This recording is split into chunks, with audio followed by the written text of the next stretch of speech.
Hello friends, welcome back to my channel. এই ভিডিওতে তোমরা দেখতে পাবে জাকির হোসেন মেডিকেল কলেজে 2024-এর ফি স্ট্রাকচার স্টেট এবং ম্যানেজমেন্ট কোটাতে কত ছিল।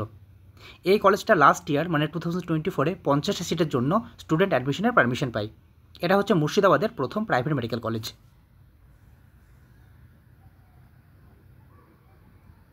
স্টেট কোটার ক্ষেত্রে টোটাল কোর্স ফি মানে 9টা সেমিস্টার নিয়ে 4.5 বছরে টোটাল 36 লাখ টাকা পে করতে হবে, মানে পার সেমিস্টার হিসেবে 4 লাখ টাকা করে। তার সাথে অ্যাডমিশন ফিস হিসেবে 50,000 টাকা, কজেন মানি হিসেবে 25,000 টাকা এবং স্পোর্টস অ্যান্ড কালচারাল ফিস হিসেবে 25,000 টাকা পে করতে হবে। ফিসগুলো ডিডি, এনইএফটি বা আরটিজিএস করতে হবে। আর তাছাড়া 28 লাখ টাকার একটা ব্যাঙ্ক গ্যারান্টি লাগবে ফর বন্ড ডিসকন্টিনিউশন।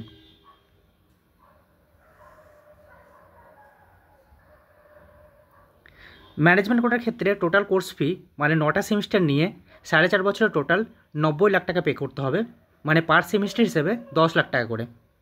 তার সাথে অ্যাডমিশন ফিস হিসেবে 1 লাখ টাকা, কসেন মানি হিসেবে 25,000 টাকা এবং স্পোর্টস অ্যান্ড কালচারাল ফিস হিসেবে 25,000 টাকা পে করতে হবে।